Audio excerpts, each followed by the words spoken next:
the best way to get information about us is to join our Facebook page, and or on the back table, I have put a sign-up sheet where you can get our emails, where I send you an email and let you know when our next meeting is.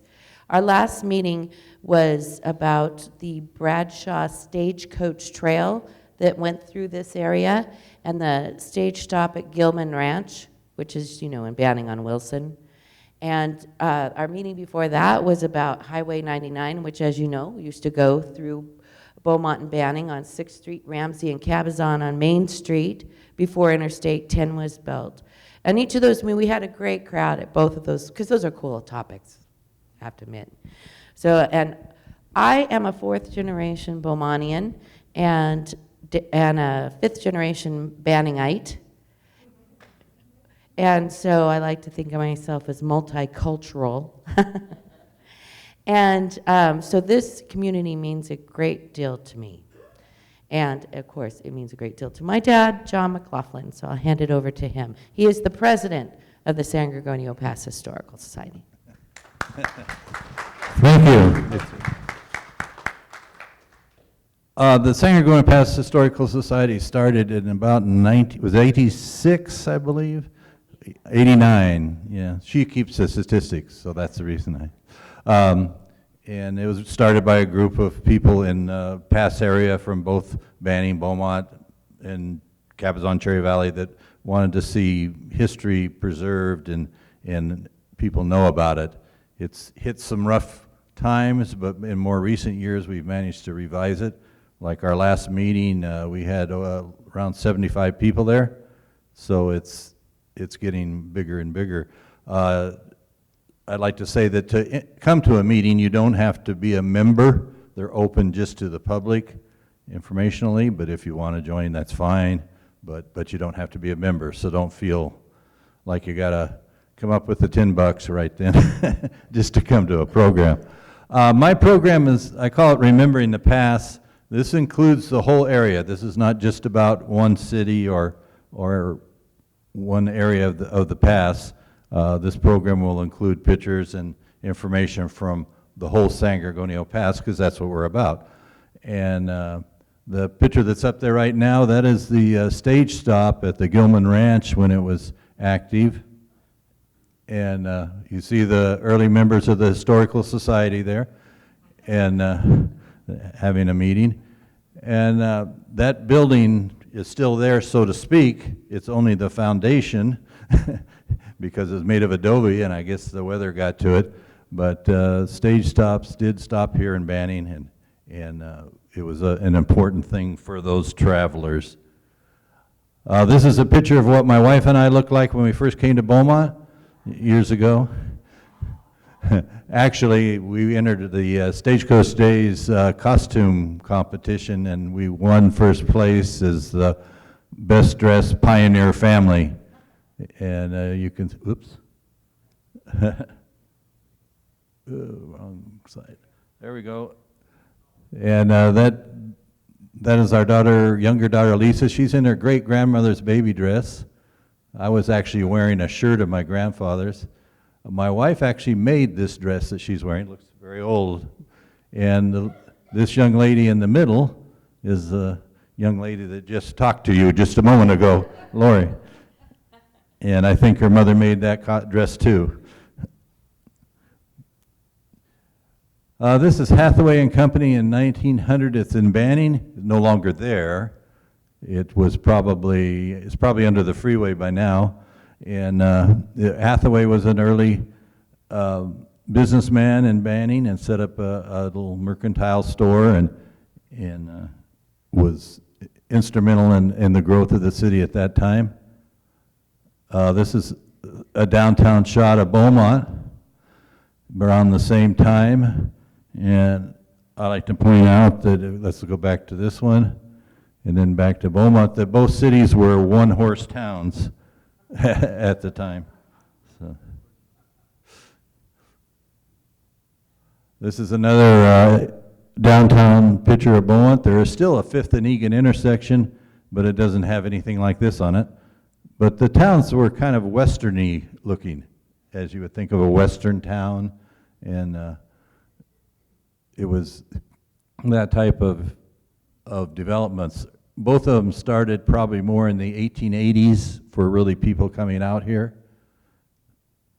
This is the west side of San Gorgonio between Livingston and the railroad tracks. Of course, that would be under the freeway now, most of that.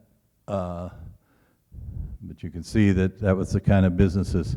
It always is interesting to me because old black and white pictures like this make a lot of the buildings look like they're already run down, and yet they must have been fairly new at the time and look decent.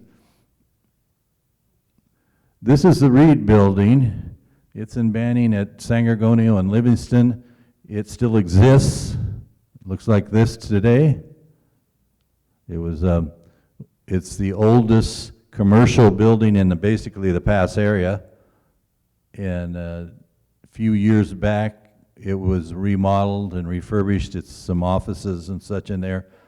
I would hesitate to say that there's too many original pieces of lumber in the building, but at least it's still there and still the same footprint.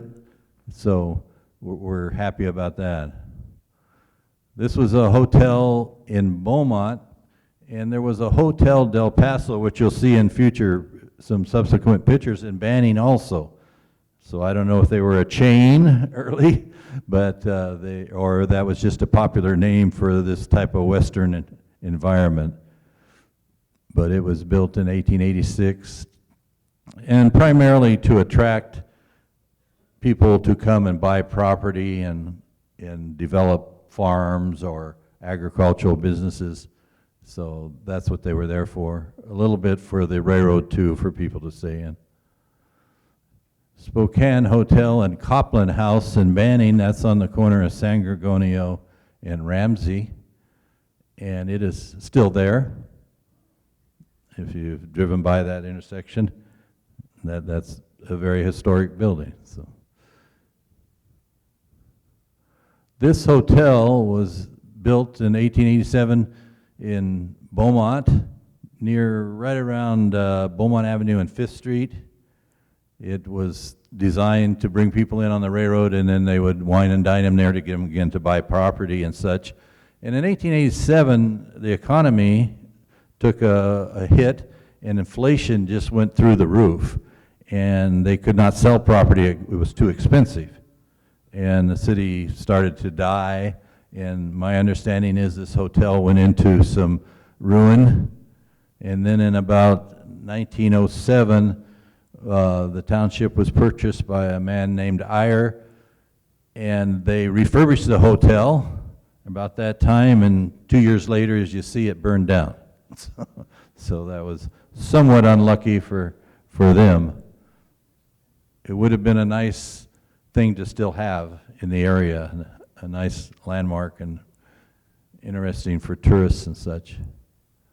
This is a picture of Beaumont around the same time, and there's the hotel.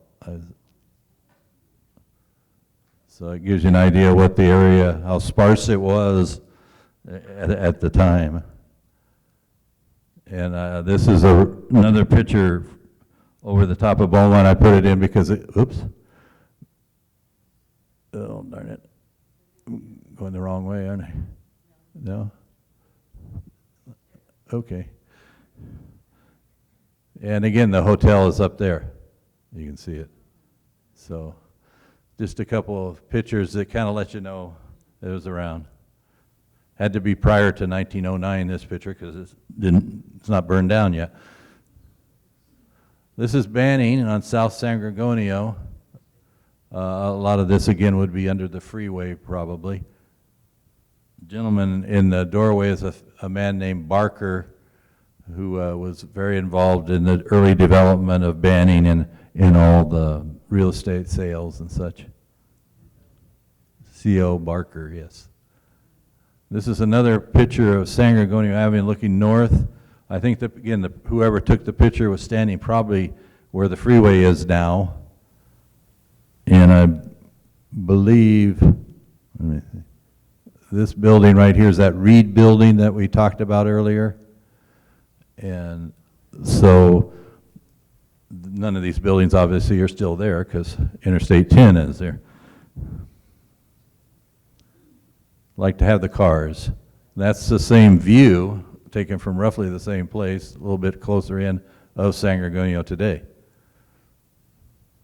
I think it was a little more attractive back in the back, older years maybe. This is the Banning Women's Club, and I think the Art Alliance is, I don't know if they're still there or not, but it was built in 1914. And women were very important to both Banning and Beaumont in trying to bring us some culture to the cities in a more higher level of life. And that's why they built these clubs, and they had a stage in, and they could hold plays and concerts and different things. It's still there today.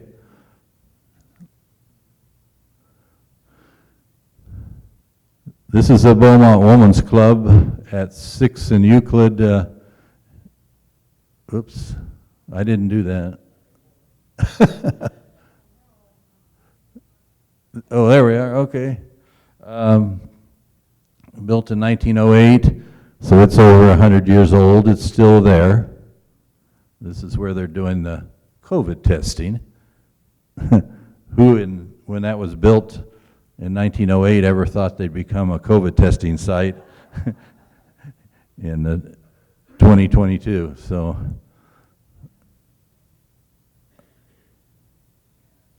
This is a picture of the San Gorgonio Inn, which was a popular place for people to eat. It even had a hotel on one side of it for a while. A lot of people traveling to the desert, Palm Springs, movie stars, and different people like that would stop here. The city finally felt it was in a rundown condition. This is an earlier picture of it, and they tore it down. And if you go by City Hall, the courthouse over in Banning, there's a vacant lot across the street, and that's where it was. And there's never been anything put there, and I think it's been about 15 years or so since it was torn down. It was built in 1930. There's another picture of it from a postcard, so you can see it underwent some renovations at times and but it was an important thing to the city, a nice restaurant where people could go. Many families went there for special dinners and such. This is an aerial view of Highland Springs. If you've ever gone up there now, they do the Lavender Festival up there and several things like that. So it had you can see the big building there at the bottom, and that was the hotel resort. Nice, pretty building. In 1970, it burned down, common theme for hotels. So we don't have it there anymore, but if you get a chance to go up there when they have their Lavender Festival or other times, it's still a nice place to go to, and there's some interesting shops and things for you to see up there. So don't forget it. This is a little has historical status because it was on the Bradshaw Trail and part of a stage stop. And Dr. Isaac Smith, he was the first, it says, permanent white settler in San Gorgonio Pass. I don't know about that, but he did build the first basic house in here. It wasn't that hotel at that time, but it was the first house, and he homesteaded that area. It does mention about a staged robbery and murder there, so that's not good, but it is a Riverside County Historical Monument. This is the Cherry Valley Grange building. It was originally a school, and it was built in 1905 and bought by the Grange in 1950 to make it a Grange Hall, and then given to the Park and Recreation District in 1988, and they use it today, and that's what it looks like today. It's been refurbished, as you can tell, and we have our meetings there right now, that when we have a meeting, but the next meeting is going to be at the church, as Lori mentioned. We won't be going here until September if we still can't get into the Women's Club by September. but it's an old building, and it's still here, still being well used by the community. This was a naval hospital that was up on the hills, in the foothills in Cherry Valley, above Vineland Avenue, and during World War II, and they brought wounded soldiers and such here. And I can remember as a boy growing up in the Beaumont area and Cherry Valley, there still being some old buildings up there. Now, I won't say we ever snuck into them, but they were there. And a little interesting side note, if you're familiar with the True Value Hardware up in Cherry Valley on Beaumont Avenue, they got 2 of those buildings, and that's how they made their hardware store. And if you can see the shape there. This is the Beaumont Library, which was built in 1940. This was built with the Andrew Carnegie grant. Most of you are probably familiar with those. And it's one of just a handful of libraries in the country that is still used as a library that was built by a Carnegie grant. Banning originally had their library in this building. It was part of the high school in the 40s. And that building's still there today. And then their current library, which I think is a very beautiful building, nice architecture. And I know most of you maybe know that they've been in a big remodel of the interior of that building. And it's been completely redone inside. They've even removed a wall or 2. So eventually it'll be quite different. They had to get rid of all their cabinets because they were remodeling. The law requires them to comply with the ADA requirements, so their bookshelves and such had to be lower to allow people who are in wheelchairs to reach upper books instead of the tall cabinets. So they were giving them away, and the Historical Society, we've taken some of them from them, so we'll be able to use them eventually as we expand our museum, and we like to have a decent reference library also for historical. And they're still giving them away, so if you know a group that could use some bookshelves, they're just very nice, perfect, and they're going to go to a landfill if they don't get them all given away. So if you could even use them here at Sun Lakes, this is, be ideal if you could use bookshelves. They're in great condition. This is a house that's up on 4th and Indian School in Banning. It was called the Briargate back in the 30s, 40s. A lot of movie stars and rich people came here to recuperate. It's sort of a sanitarium too, and it's still there. I had to kind of sneak this picture, but the building is still there. It's a private residence, of course, now, and but it has some significant history. If you're ever up in the 4th and Indian School area, it's something to see. This is a picture of Bogart Park that you may know as Bogart Park today. They started what they called an international festival there in the 30s. And for a long time it was called International Park before it was renamed Bogart Park after a Guy Bogart who was an influential person in the Beaumont area. And you can see a lot of people came to this festival. It's hard to imagine when we think of getting in our air-conditioned cars and all the comfort that people drove those kind of vehicles out here from probably Los Angeles area or someplace and went to a festival. People would dress up in ethnic costumes and have the festival there. This is the Beaumont's train station. Every city had a train station. This was built in 1887, but it's shown in the early 1900s. And it's not there anymore. The freeway was part of the reason it was wiped out. That, and they don't do rail stops in every city anymore. But Banning had a railway station, 1940s, picture there. And even Cabazon had a rail station. So that's a picture of downtown Cabazon before the freeway. The highway used to go through there. Some of you may remember for a short time, Cabazon became a city. They incorporated, and they made it into a speed trap, and they financed the city coffers by giving tickets to everybody that went through town, because they lowered the speed limit to an unreasonable amount and just ticketed the heck out of everybody. They also were able to have card rooms there, and they had this is Desert Sands Club was one of the card rooms that they had in Cabazon, because as a city they could okay gambling, but in a county area you couldn't. It is kind of ironic that later, when they disincorporated and became a county area, the county said you have to close the casinos, card rooms, and now there's a huge casino right there by Cabazon. Of course, it's not on county property. They had a city hall and police department there, and that building is still there. It's obviously not used for a city.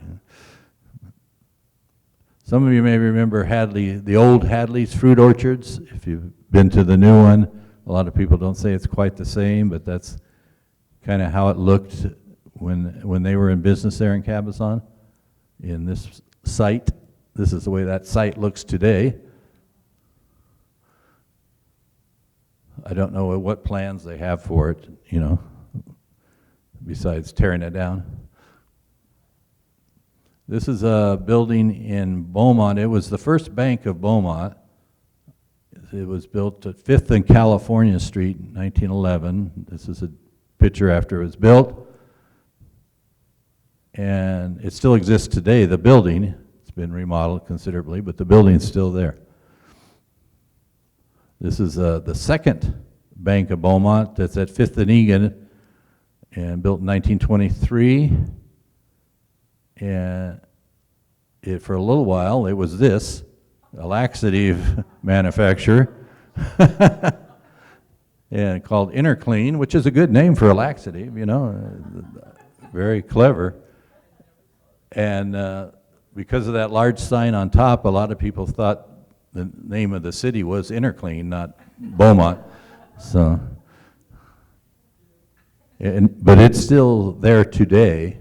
It's Precision Stamping is the name of the company. It's in there, although I heard they recently sold to another company, but that company's done some remodeling since this picture was taken, but they're not changing the building, or they're not tearing it down or anything like that. This is the Beaumont High School in the 30s. That's about the time it was built. And many of you know it today as the Civic Center on 6th Street. And if you've driven by recently, you've seen the crazy striping they've done on the main street. It's kind of odd. But they have big plans to put a park kind of behind this building, an area where they can actually project movies onto the back of the gymnasium, and some other things. They're going to move the city offices to another building that's on the property to the rear and make this front part kind of just a civic center type structure. So some things are supposed to happen eventually here. Those trees were planted in right about 1931, those big tall trees. And my mother's family came to Banning in 1926, and my father's family came to Beaumont in 1928. My father went to school here, graduated from high school here, and he remembers when those trees were like 3 foot tall, or he did remember. Yeah, he told us about it. So they've grown some since then. This is the Banning High in 1938, public high school. That building is still there. It's still, I think it's still used as a school also. My mother graduated from that building. This is the church that we talked about earlier that we're going to tour. It's at 7th and Egan. And it's quite interesting. There's a sanctuary in it. Of course, there's a big bell in the bell tower that we're hoping to get some access to for everybody to see. A lot of stairs up and down in the other portions, and and a basement. So there's a lot of things to see, and we'll give some history of the building also while we're there. So I think it'd be an interesting little tour if you'd like to see a building like this. I think churches have interesting architecture, and they're buildings that we need to keep around because they have good history. This was a Presbyterian church originally when it was built, and we have some pictures, not necessarily in this slide program, but some pictures of it when it was being built, and there was snow on the ground, so it was interesting. That's pretty much what it looks like today. So it survived well. This was a little church down in what we call the barrio in the Beaumont area, South California, south of the tracks, and west of California Avenue. And for a little short time, it turned into this Sal's Corral, which was a little grocery store and part-time bar for the area. And then now today, it's still there, and it's a church again.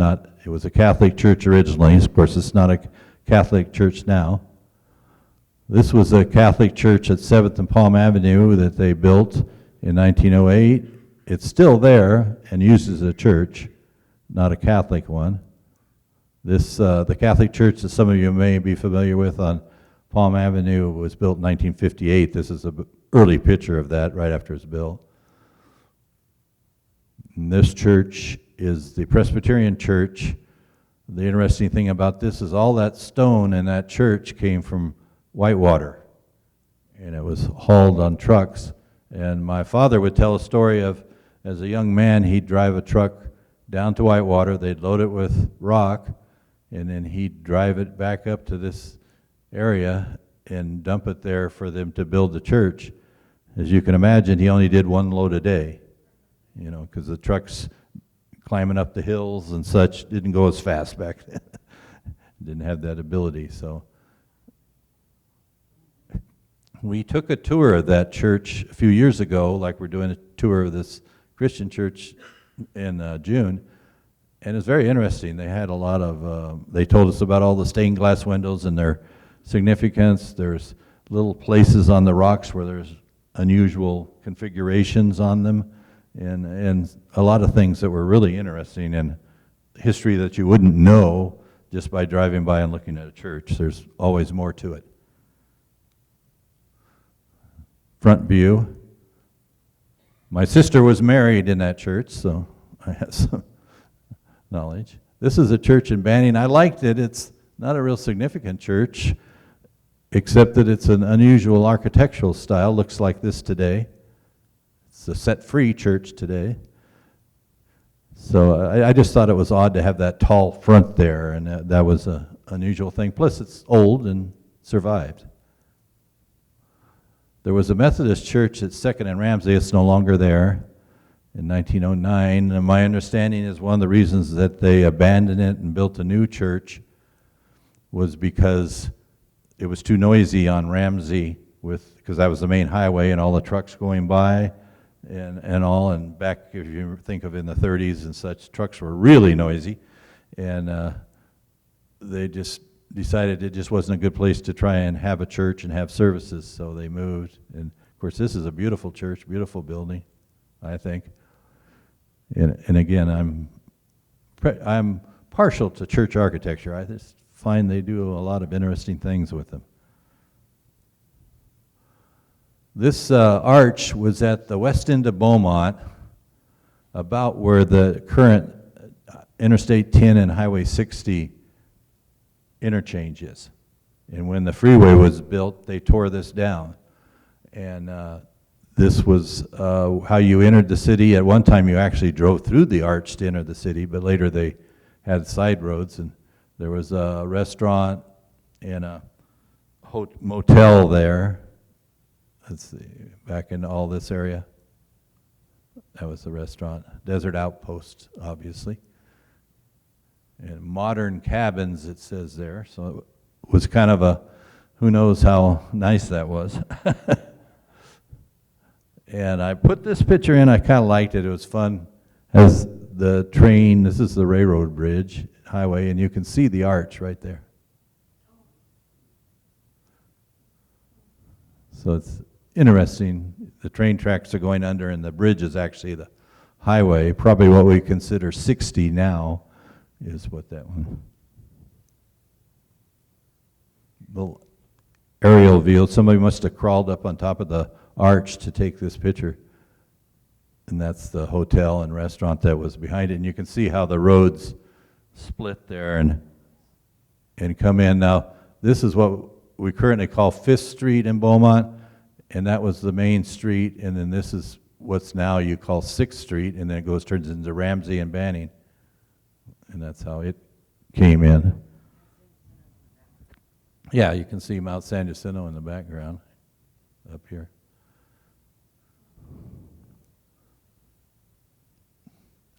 This was the first city hall built in 1938-39 by a grant from the federal government, actually, for Beaumont.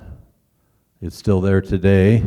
It's had several different uses. It was used as when it quit being the city hall and the school district kind of traded buildings. You know, the city hall's now in the old high school, and the school district took this over, added onto it, and made it their administrative offices for quite a while. And then later they built brand new Taj Mahal administrative offices, and this is a church has rented this, the last I knew, but the city now owns it again. They got it back from the school district, and they said they would not ever tear it down or remove it. I put this in because it dramatizes the effect the Interstate 10 had on some of the area. This was the main street of Beaumont at one time. All the businesses and everything, Fifth Street. And this is what it looks like today. So, Interstate 10 runs right along here. And so everything was wiped out. The only thing that's still left is, like we saw it earlier, that bank building that's the precision stamping right there. But I do like to point out, you see this pole and this light stand. If you go back, you can see a pole and a street light. So, and then, well, I did on the other one, but the bank is right there again. So the freeway really hurt both Banning and Beaumont. It took out a lot of their historic areas.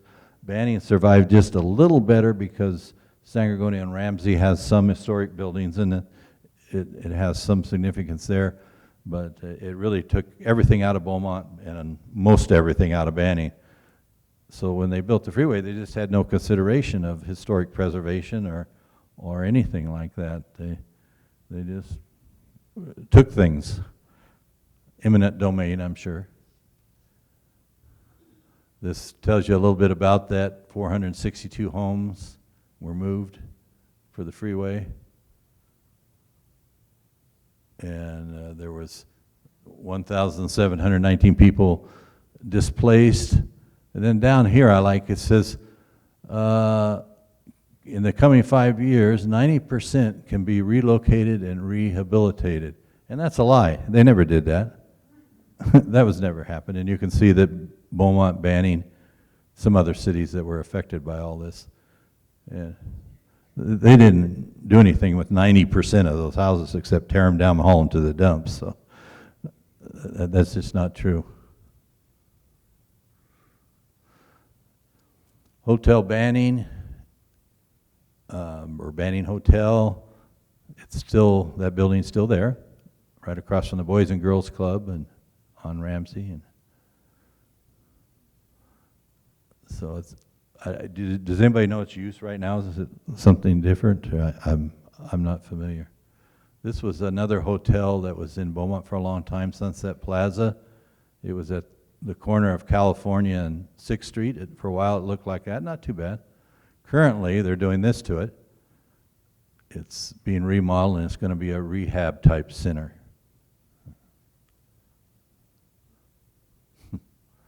The Triangle Service Station, it was a unique architecture we always felt. in the Historical Society. It's across the street from that hotel we just saw at California and 6th Street. It was more recently the Beaumont Cleaners, but you could see it still kept some of the same architectural style. The roof line is pretty much the same, and this is pretty much the same. Let's go back. And there's a little building across the street. Oops, darn it. Little building across the street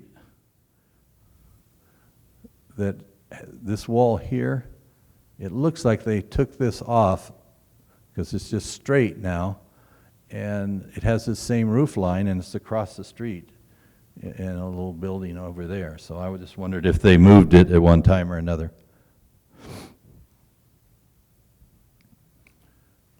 This is a 6th Street view. This is what it looks like today. That was the problem with the freeway coming through, I felt, was that, again, Beaumont lost its old downtown. So what you consider downtown is, I'll be the first to admit it, not very attractive and not very historical in a sense. It's 50s and 60s historical, not 20s and 30s. This is the northwest corner of Ramsey and San Gorgonio and Banning around 1950. Hal's Drug there was a big deal. And that's the other, oops, I keep hitting the wrong button.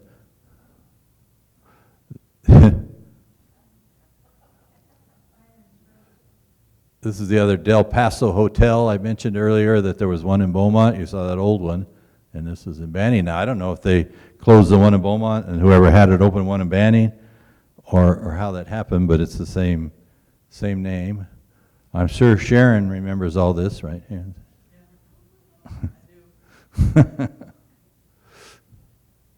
Yeah, I like this picture. It's a traffic jam in the 50s, and when the main highway came through town, everybody coming out of the desert after recreating had to come through Banning and Beaumont, and of course the stoplights and such caused traffic to back up, and so that's one of the reasons they wanted to build the freeway, I guess, was to eliminate those kind of backups. And what do we have today?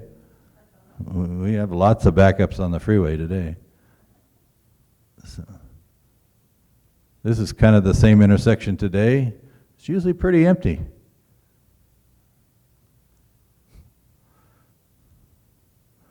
This is the Fox Theater, 1944, 30 Seconds Over Tokyo. Spencer Tracy, Van Johnson. This is what it looks like today, and they've kept the same basic building, same basic facade. I know the interior's been remodeled. It's a nice theater, so hope it keeps going. There was a movie theater in Beaumont at one time. It's now an antique mall, but that's the theater building. I remember going to matinees there, and then later after it closes the movie theater, they tore out all the interior, all the seats and everything, and put a roller skating rink inside of it. And so I may be one of the few people in town that ever roller skated inside that building too. So.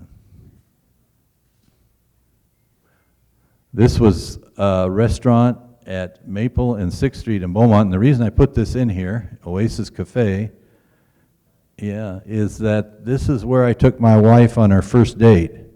So you can see I was a big spender, and tried to impress her.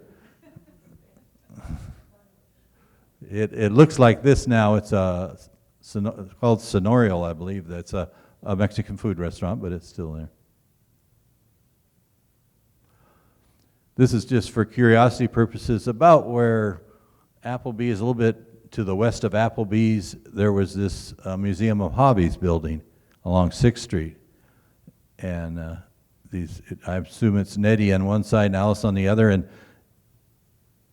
they had a huge collection of dolls and some other hobby type items, and people would come in on buses and such and visit this. I have a picture of a bus, but not in this program, but showing people visiting there. So It was a big deal for quite a while, but it, again, disappeared.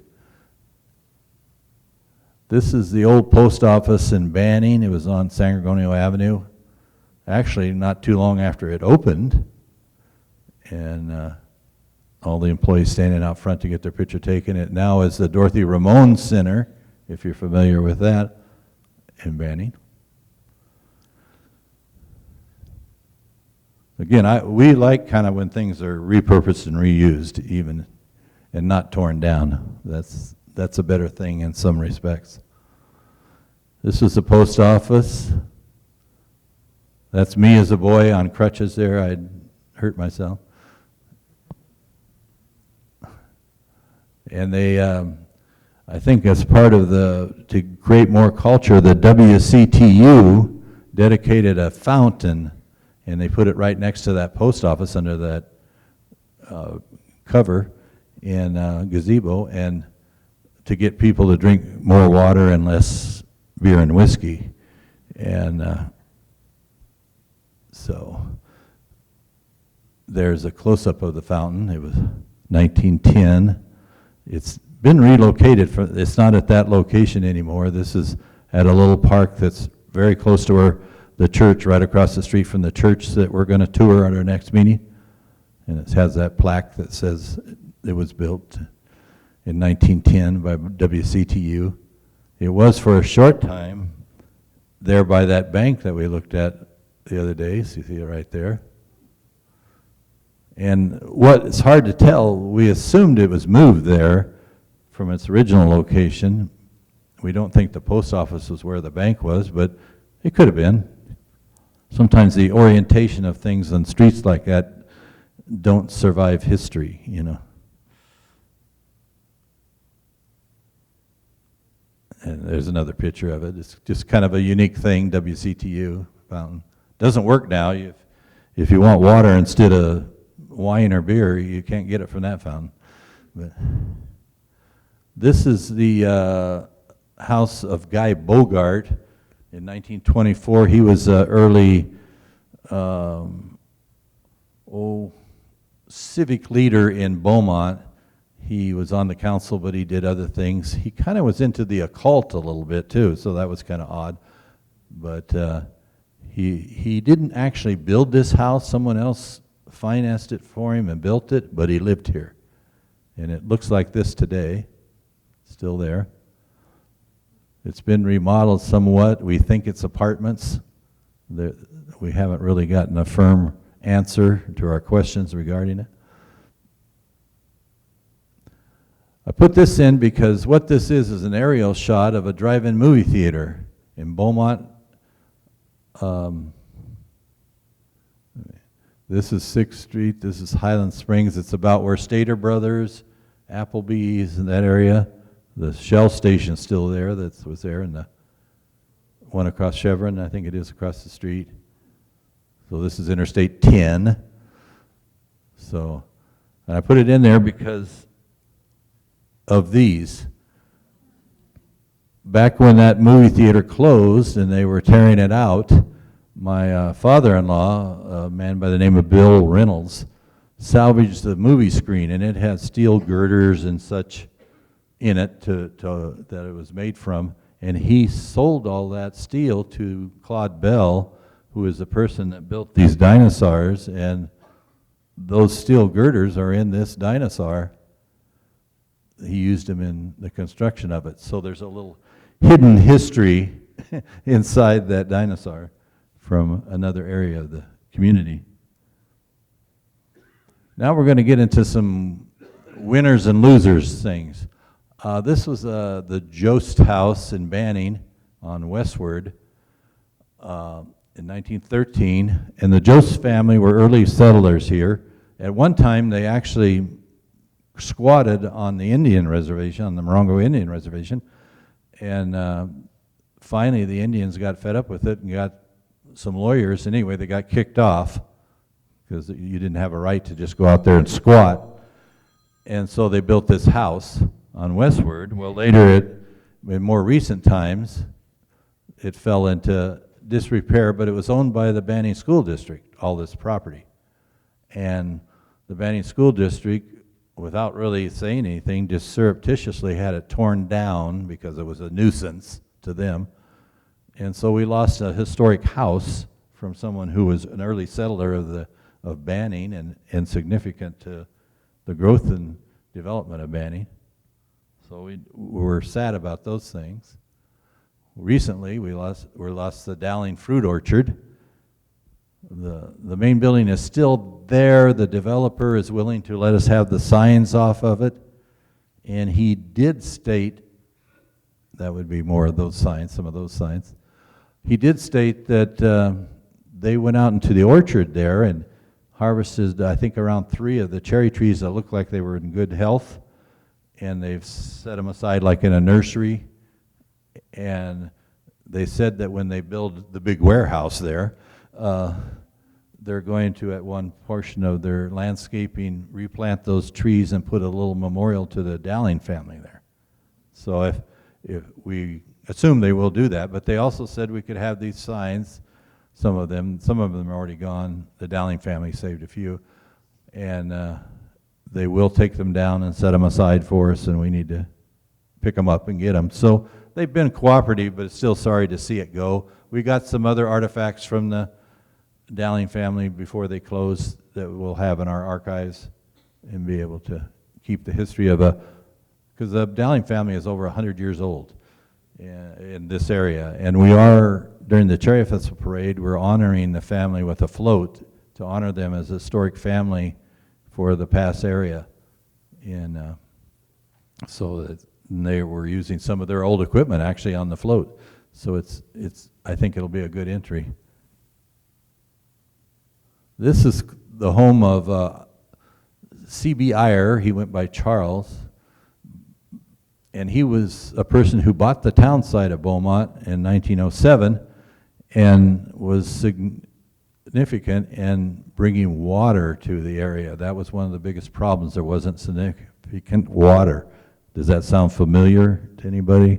But he went up into the Edgar Canyon up in Cherry Valley and dug wells and managed to bring some water, and he was of course a speculator selling land, but he built this house. It was called a California bungalow, and it's still sitting at the moment at 6th and Magnolia right across from City Hall, but the current owner has a demolition permit drawn on it and plans to tear it down. There's no indication what they're going to put there. Yeah, it didn't. Yeah, it was lived in. They had actually rented it to people. And if you look the address on Zillow, which is a real estate site on the computer, you can actually see the interior, and it doesn't look that bad. It's been redone, but they don't see any purpose in keeping it, and they will not allow us to go inside and take any pictures. They claim that there's nothing historical inside there that we need to take a picture of. So they have indicated we might be able to salvage some of the rocks like from the chimney and stuff like that. But they're not very cooperative owners. But that's another loss, because that's a pioneer person who was significant in the development of Beaumont, but you know, the Pass area too, agricultural and all that. This is a little bit of a winner. The noontime siren was something that was at the ball field near 9th and Orange and Beaumont that was used for an air raid siren, and then later was a noontime siren where it was blowing at noon every day. And I had the privilege, because I was a firefighter and the button was in the fire station, to blow the noon siren many times. But it was also used to call out the volunteer firefighters before we got radios and stuff for them. And the city of Beaumont is in the process of restoring and renovating the Stewart Park, where this is located near in Beaumont. And they were just, they would have just torn that down and taken it to the landfill. And we said, wait a minute, we want it.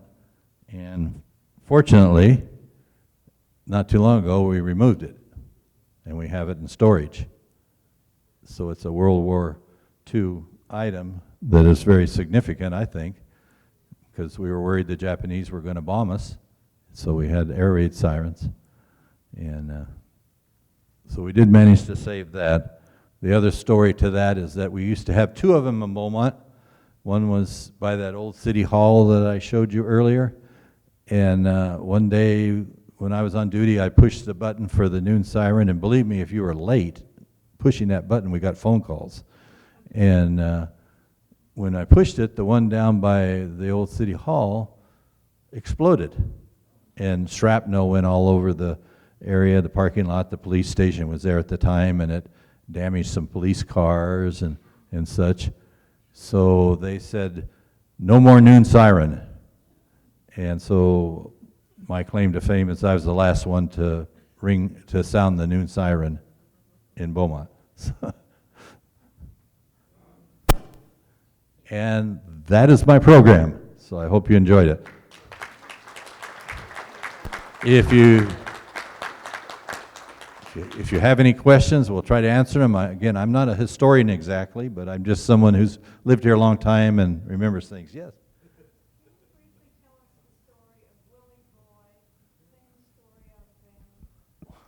Well, yes and no. I probably know what you know. But the Gilman Ranch was involved in that, and Willie Boy was an Indian lad, and I believe he had a romance with I think it was a Caucasian girl, and the story is that it was another Indian. Okay, the story was that anyway that he killed her through a lover's quarrel or something, and they formed a posse and chased him across the desert, going more towards the Colorado River, and they never really caught him. And there's some historians that say he lived his life with another tribe down closer to the Colorado River.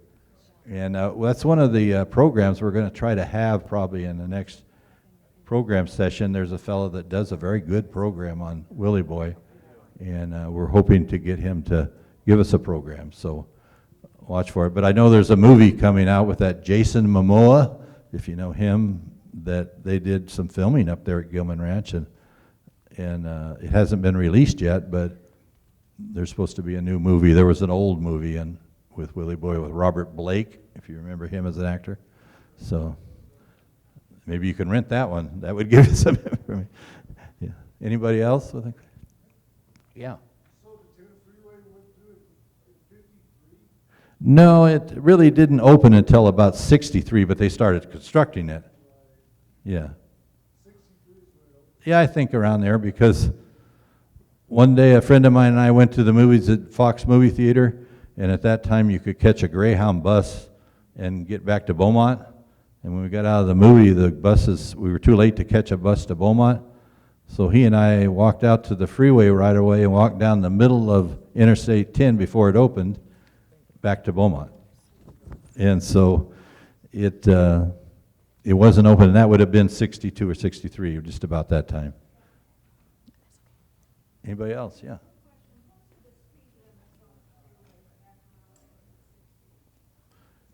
I think most of the time it was around 65, and trucks have always been 55. So I don't think it changed much. Oh, yeah, we had fast cars back then. Anybody else? Yeah.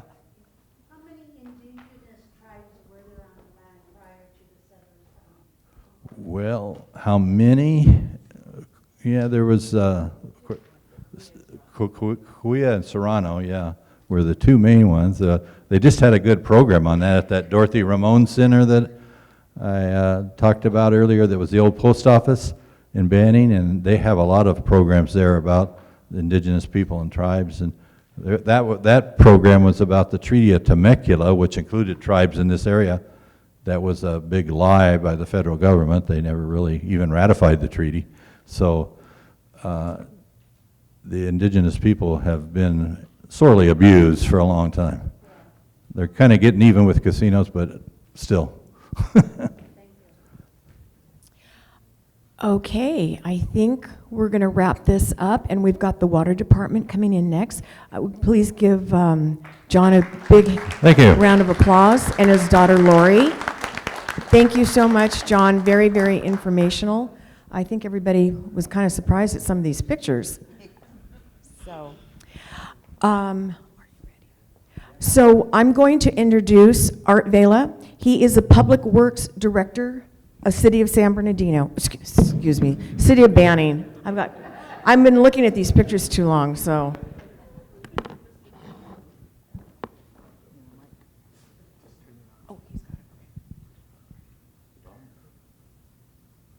Mine's working.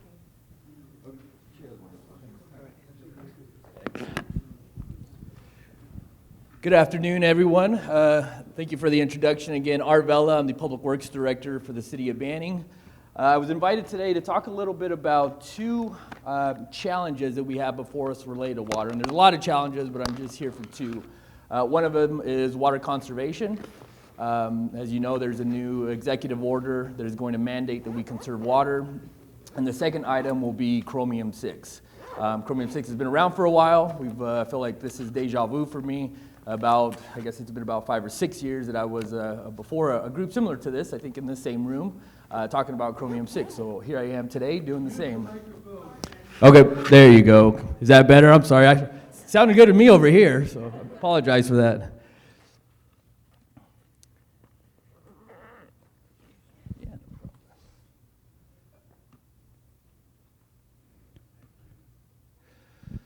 Okay, so as I mentioned, the two main topics for today will be the water conservation mandate, talk a little bit about the prohibitions that you will be mandated to implement, as well as some of the cities and the local areas' conservation and management efforts. And then second, I will discuss the proposed chromium-6 MCL, or maximum contaminant level, explain the new draft regulation and what those impacts are going to be to the city.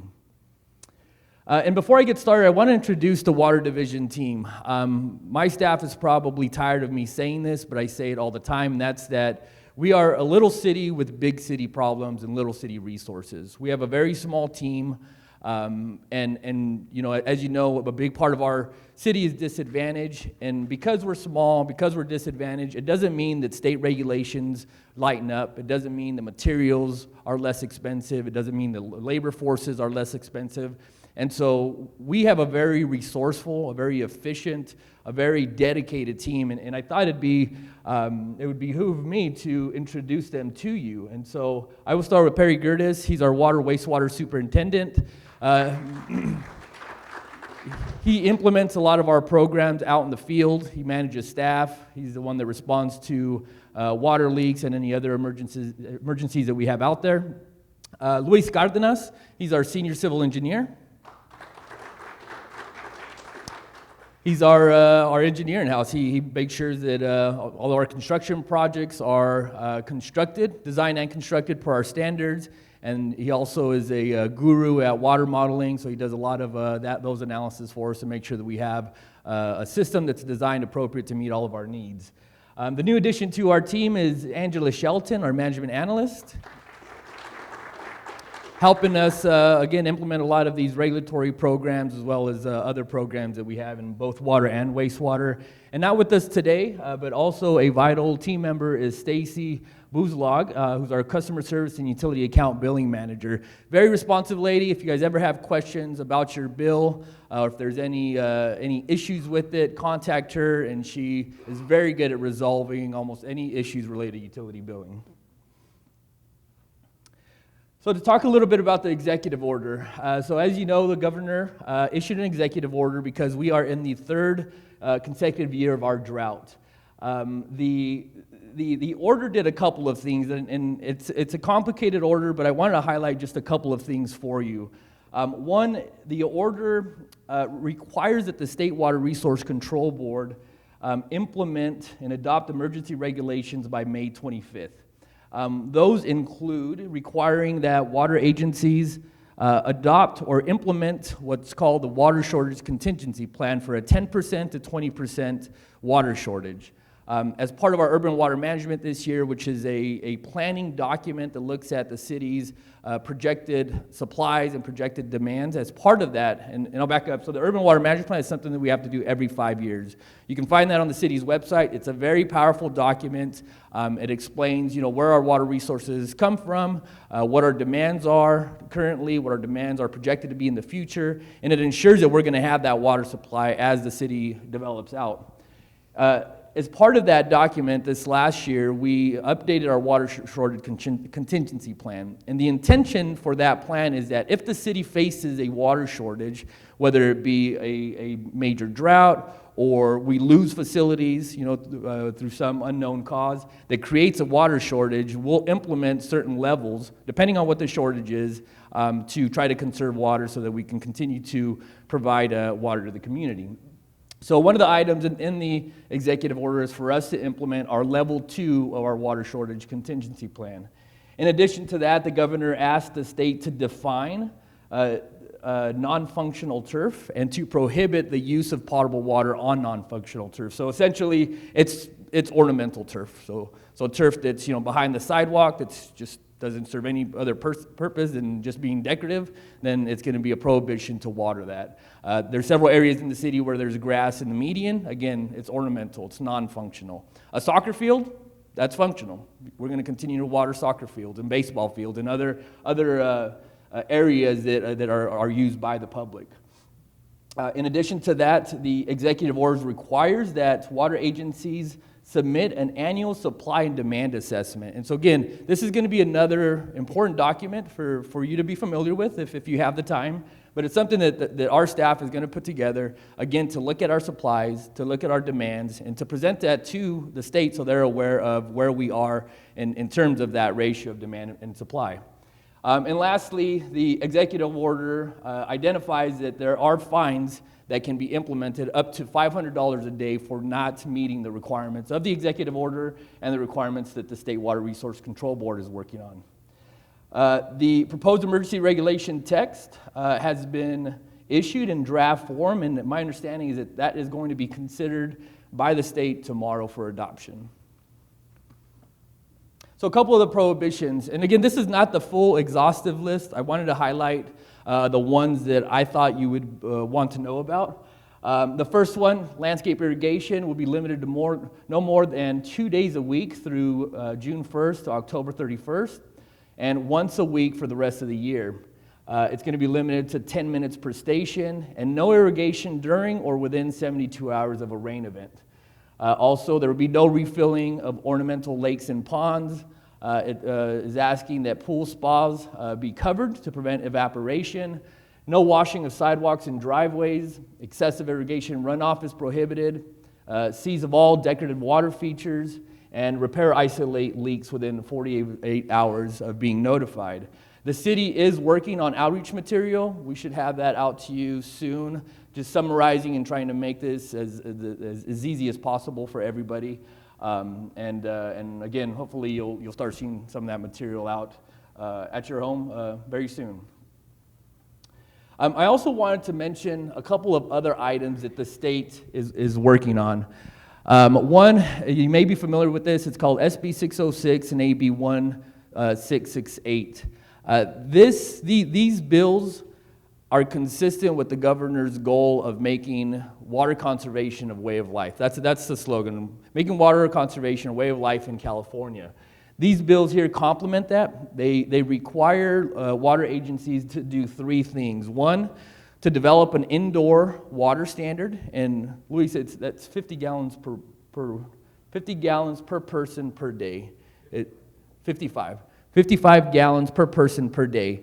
And I want to make sure that I'm clear that we're not going to go to your house and say, hey, you use 60 gallons per person per day, you're going to get fined. That's not the case, and that's not the intent of this bill. What we're going to be required to do is take an average citywide, and it's a city goal to get down to that number. In addition to that, there will be an outdoor water standard, and that's going to be dependent on climate. It's going to be dependent on how much irrigable landscape area there is in the city, something that we're currently working on. And lastly, there's a standard related to water losses. And so the state wants us to reach a certain amount of percent of water loss in the system. Leaks are inevitable. They happen in every single system. They just want to make sure that we stay within a certain threshold. What does that mean to us? It means that we're going to have to spend more money on repairing leaks, identifying leaks, and doing anything that we can to, again, to reduce that water loss figure. I believe the last water audit, Luis, we were about 13%. We have about a 13% water loss factor. I consider that as non-revenue water, so that means that we paid money to produce that water, put it in our system, but it wasn't delivered. It was lost either through leaks or perhaps inefficient meters. I mean, it could be a big bucket of reasons why, but that's where we're at, about 13%. In addition to that, there's a California law called Sustainable Groundwater Management Act, or SGMA. This is a law that I jokingly say that it's a forced marriage of water agencies that are in certain water basins. So in our case, we're in the San Gorgonio subbasin. It's a joint effort between all water agencies that produce water from the San Gorgonio subbasin to manage that basin in a sustainable way. And so we recently developed what's called a groundwater sustainability plan that identifies thresholds for keeping the amount of water in that basin. And so we are, by law now, required to maintain above those thresholds. And if we go below those, then the GSP, or the Groundwater Sustainability Plan, identifies projects that we have to implement in order to be above that threshold. In addition to that, there are several local groundwater management practices that the city of Banning implements, as well as some of our neighboring water retailers. One is continual groundwater recharge. This is the San Gorgonio Pass Water Agency.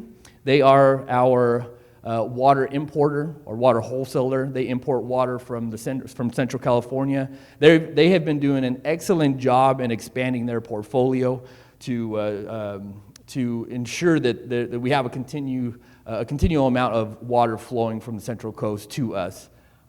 We get water. This is actually, that picture there is a picture of the San Gorgonio Pass Water Agency's recharge facilities. Just north of that, Beaumont Cherry Valley has recharge facilities. It's pretty neat that these facilities is the terminating point of the State Water Project.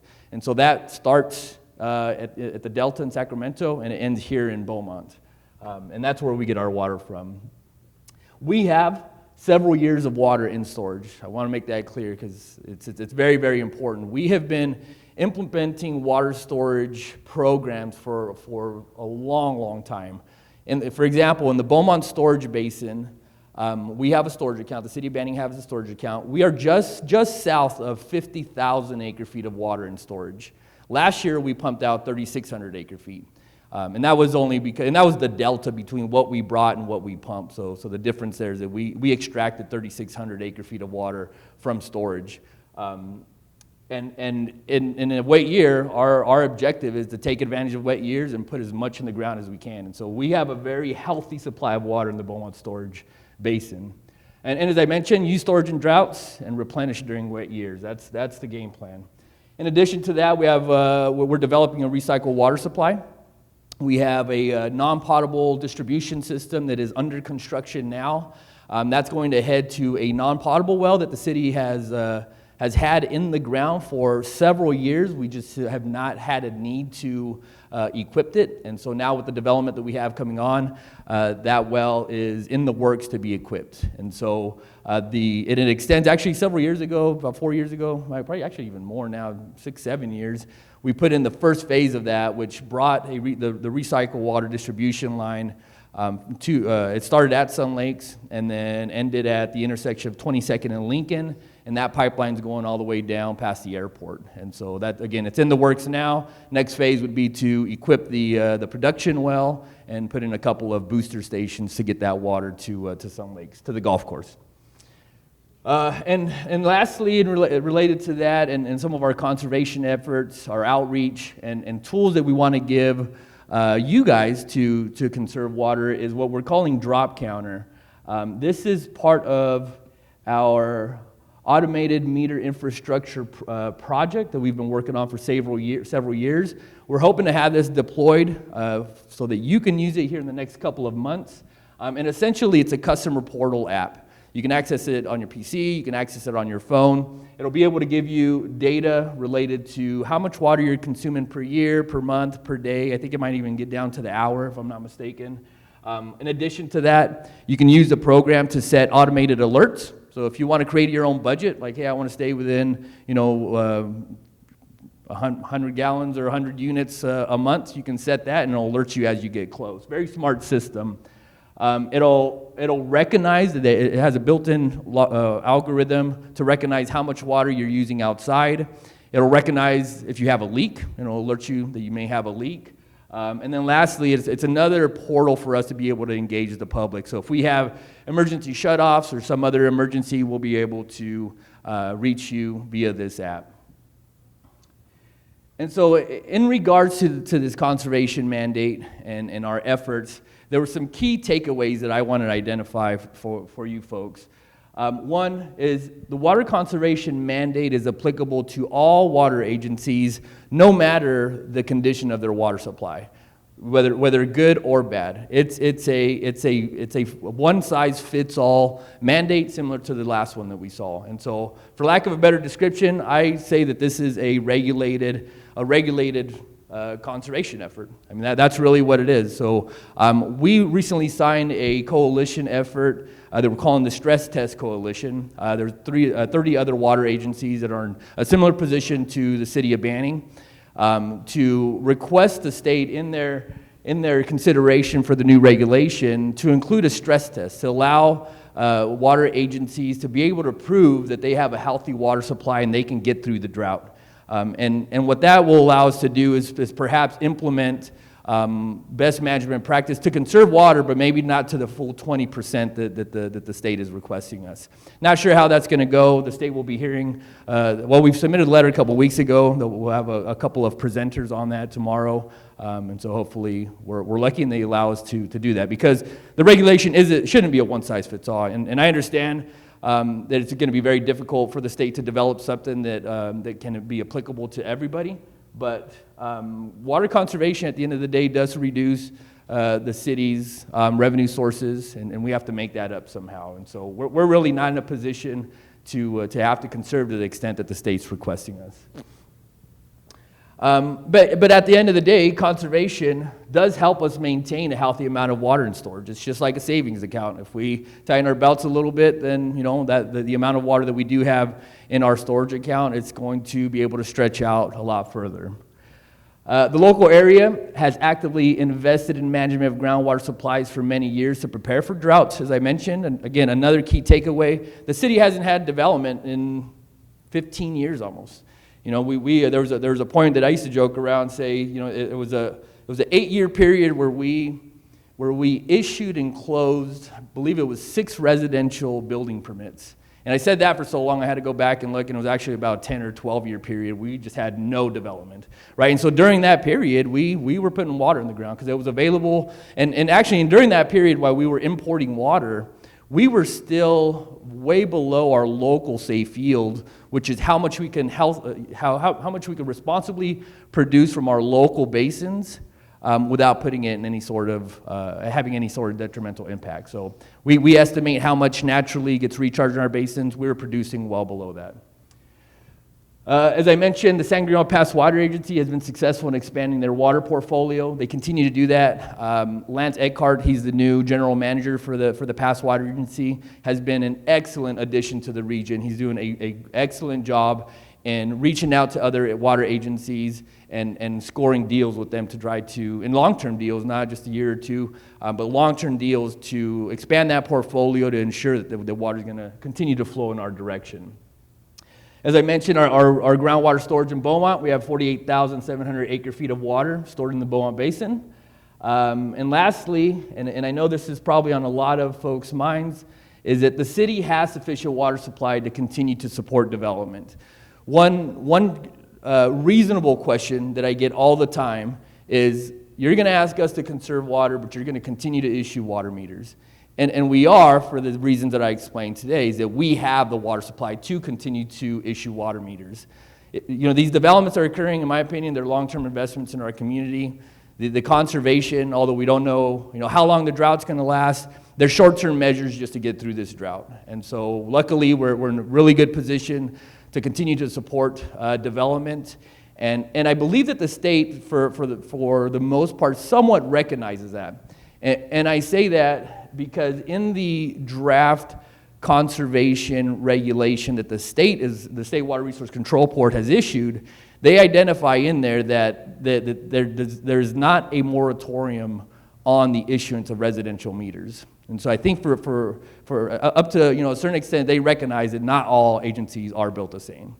And I believe that's the last slide I have on conservation. I'll stop there unless you want me to continue and go through the presentation and take questions afterwards, or what are we going to do?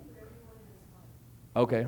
I can field a couple of questions now on conservation. I can head right into Chromium 6. Yes? Talking about that app, that water, that an app to do. Yes, ma'am. Okay, tell me about a little bit, where do we get the app? I mean, is it through the city of Beaumont or on Banning or what? So that's going to be probably applicable, or like you would download any other app on your phone. You would go to, if you got an Apple phone, you'd go to the Apple Store, download Drop Counter. We'll actually have it out in the bill, so when it'll come out through the billing, and let you know that it's open and how to get into it. All right, thank you. Yeah, and to Perry's point, so as soon as we're ready to deploy this, we're going to have outreach material out to the public, letting you know how to. It's not active now. The system, we're collecting the data because it's all via our automated meters that we put in. We're fine-tuning the connection between the app and our utility billing system. So as soon as that's done, you'll have it at your hands. And again, we'll have some outreach material explaining how to use the app and how to download it. Yes. Yes, ma'am. I noticed there's a lot of new phones going in, Highland Springs and Williams and stuff. Is all that counted in what we do? Yes, it's counted in what we're doing, and as I mentioned, the Urban Water Management Plan takes a 20-year look in our supply and demand, and so there's an estimated growth that we put in those projections, and so yes, a lot of that development is accounted for, and the annual supply demand assessment that we have to do, it's going to take a more detailed look on our current demands and supplies. Yes, sir. Yeah, can you just explain a little bit more about conservation for Sun Lakes? Our water features, our lakes, are they going to be required to be removed and drained? They're not going to be required to be removed or drained. According to the regulation, it says that you will not be allowed to refill them. Now, Sun Lakes is a little interesting because you have a couple of lakes that you use to pull water from to irrigate the golf course. And so we'll have to work with those. And it'll actually be a non-issue once we have the non-potable system in place, because these regulations apply to potable water, and that supply, the lakes will eventually be filled with non-potable water, and just a different requirement. Yeah, the small water features that you would see, at some of the facilities, those are likely to be turned off. Oh. Yep. Yes, yep. Likely, yep. I may not have understood you correctly, but what happens when the fire department starts pulling all the water for the fires out of our ponds? Yeah, that's a very, very, very good point. I think that's one of those unique situations that there's really no state guidelines for that we'll have to work with the HOA on.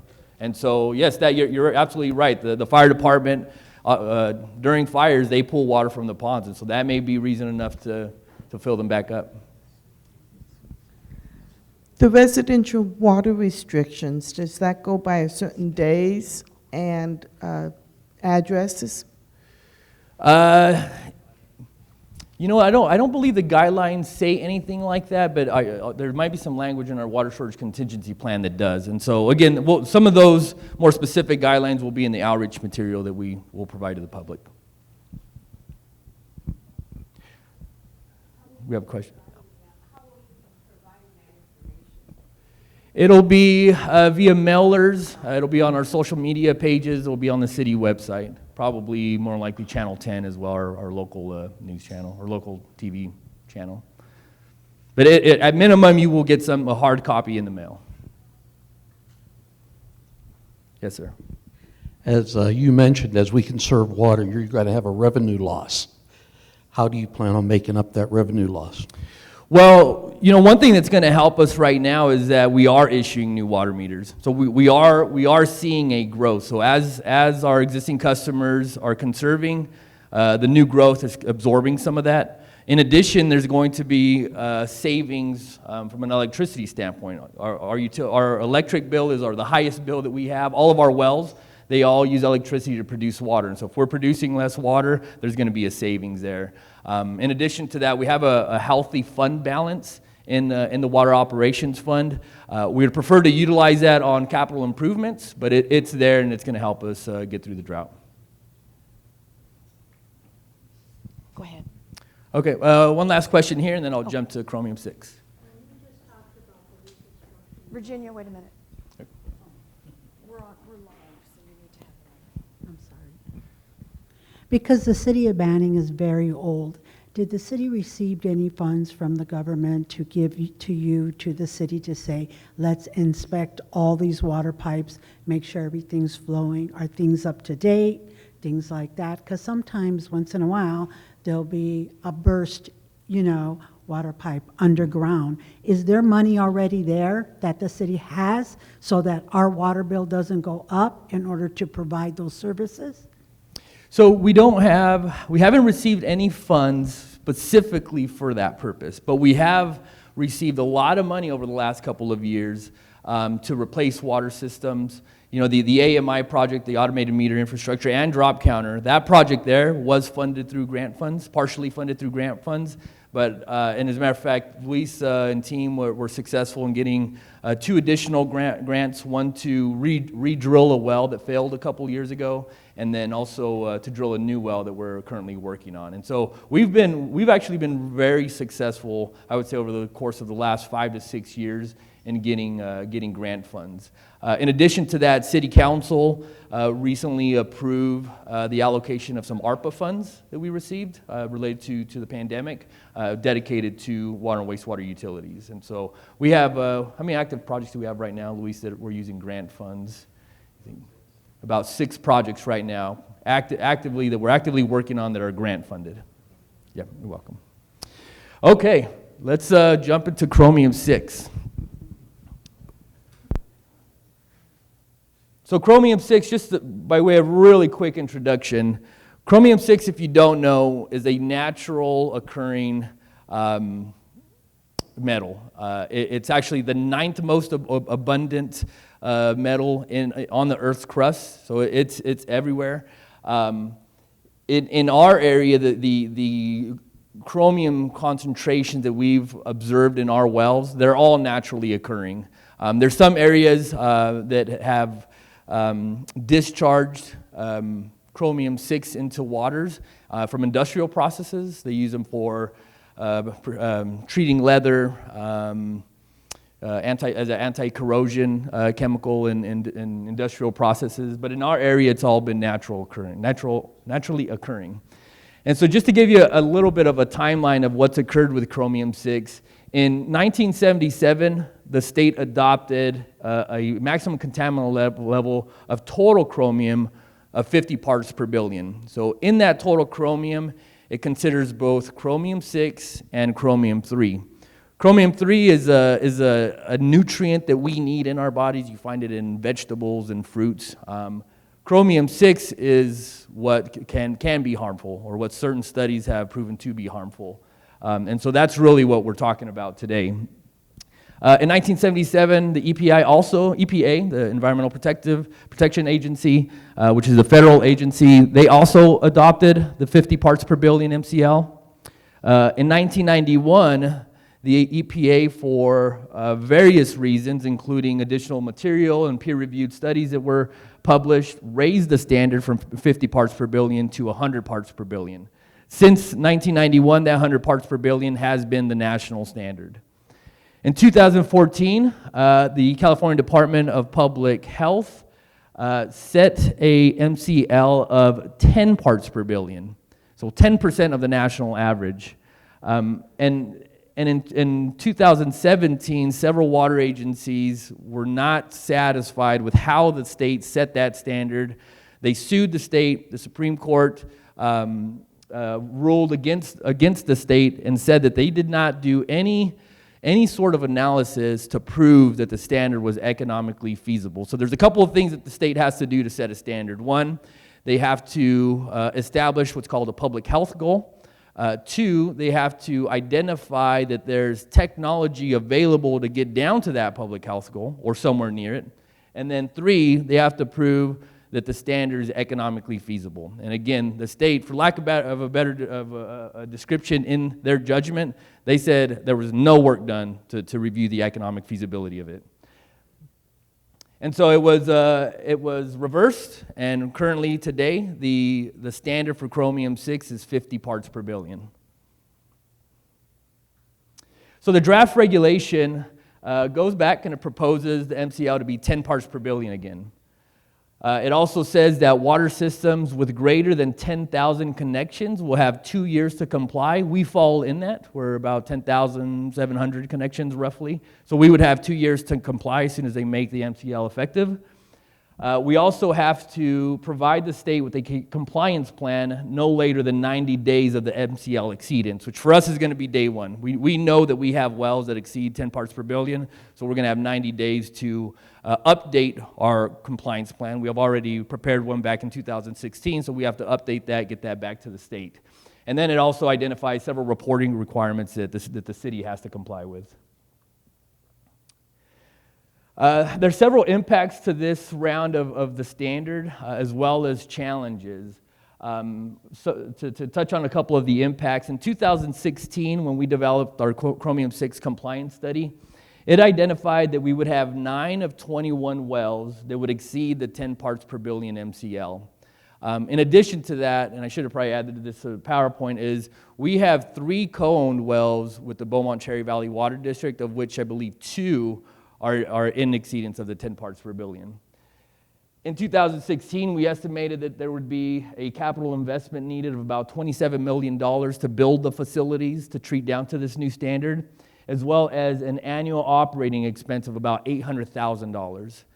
And I've done just a very high-level tabletop exercise, and I'm estimating that we're going to have to increase our revenues roughly by about 40% to meet this new standard. This will be, it unfortunately will result in a significant rate increase, and possibly the biggest rate increase that our city has ever had to deal with. What the state doesn't recognize is that by law, we have to follow the Prop 218 process, Proposition 218. We can't just say, hey, we're going to raise rates, that's it, we're going to raise rates. We have to go to the ballot, and our customers have to approve the rate increase.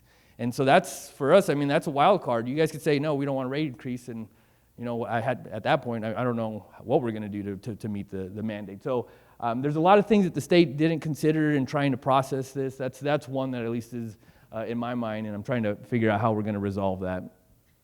As far as some of the concerns, so a lot of water agencies, like the City of Banning, has concerns with this new standard. Similarly to the last time they did this, we're still questioning the economic feasibility of the standard. The state does not do a very good job of considering the brine disposal process of these treatment facilities. So in the process, we're gonna use media that has to be regenerated every so often. That's going to create brine that we have to dispose of, and likely we're going to have to truck this brine off.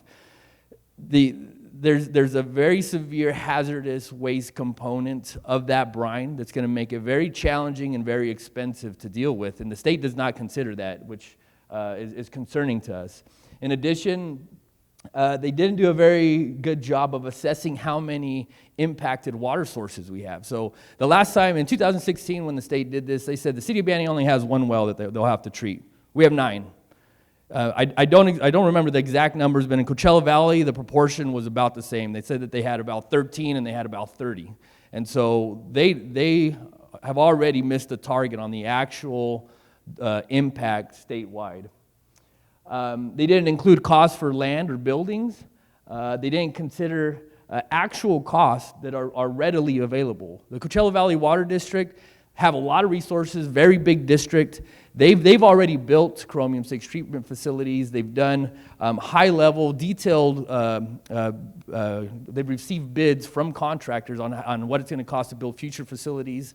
That information is available, and the state didn't use it. Instead, they use old construction numbers, and Coachella Valley is seeing actual numbers that are about 50% higher than what the state used. Again, questioning the economic feasibility of the standard. The proposed MCL is not based on the best and available information. So since 2016, there's been a lot of additional peer-reviewed technical studies on the impacts of chromium-6. The state didn't consider them. They're going based on the available information that they had up to 2016. And then the last two bullets, I touched on the last one as far as the rate increase, but the 2 years to comply is virtually impossible for us. We just can't do it. We got to go through the CEQA process. We have to go through the design process. We have to go through the construction process. And before we do any of that, we have to go through the rate study and rate increase process. I'm estimating that we're going to need anywhere between 5 to 6 years to get through all of that. And we've made these comments to the state. And again, hopefully they take a different approach, or maybe pump the brakes a little bit and realize some of these actual challenges that states are going to have, or water agencies are going to have meeting this standard, and hopefully they sharpen their pencil a little bit. And then the last thing I wanted to show is that I wanted to identify for you that chromium-6 is sampled at the wellhead. It's not sampled in the distribution system. And so as waters it gets put into the distribution system, it gets diluted. And so a couple of years ago, actually back in 2016, maybe even a little after that, we did a point-in-time sampling exercise where we went out to the distribution system. We took samples because we wanted to know what the concentration was in the system. Of all of our sampling points, which actually range from 0 to 13 parts per billion, there's only one sampling location that exceeded the 10 parts per billion. So again, by the time it reaches your faucet, it's likely going to be below the new MCL. But unfortunately, the state doesn't follow this approach. They want us to sample at the wellhead. Understandably so. I mean, things change. We turn off wells, turn wells on. But I just want to highlight this, that in the distribution system itself, the concentration's a lot lower. I believe that is it on chromium-6. Yeah, again, thank you for having me. I know it's kind of a lot of information. We're still wrapping our heads around a lot of this. We'll know more here in the next couple of weeks. Actually, hopefully, maybe even by tomorrow, as far as what the final conservation regulations are going to require us to do. Probably several months out still from the state approving the proposed regulation on chromium-6, and then even after that, it takes several months for the state to actually adopt it. And so we'll know more, hopefully by the end of the year on that one. So, Art, I think we have some questions. Yes. Can that be challenged in court again? It can. I don't know if it will, but it can, yes.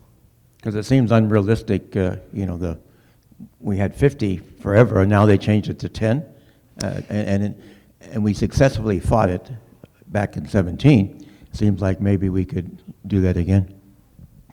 Yeah, I think so. I think there's going to be a lot of water agencies that may want to get together to push an effort like that forward. And I will note that in the process of developing the 2016 standard, the EPA went back, they looked at material, and they said that there was no reason to change the standard from 100 parts per billion. Any questions? Anyone have any questions?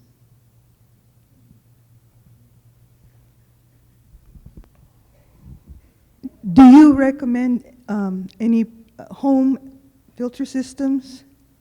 You know, the water filter systems? I don't have any specific ones to recommend, but my understanding is that there is technology out there. It's some under the sink technology. I think it's like reverse osmosis. Luis, is that right? Something like that along those lines. Some small little package RO items that you could put under your sink that have been proven to lower the concentration.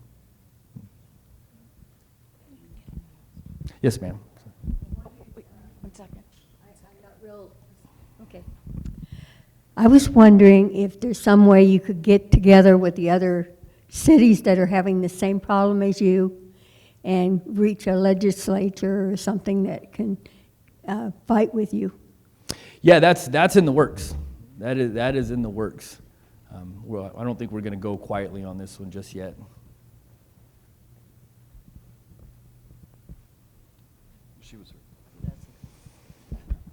Yes, I was wondering, when you were mentioning about putting all the burden on the ratepayers, have we thought about hitting the state and the feds up for grant money? Because they're forcing it on us. Yeah, the short answer is yes. We're going to apply, we're going to aggressively identify and apply for any grant opportunities that we have out there.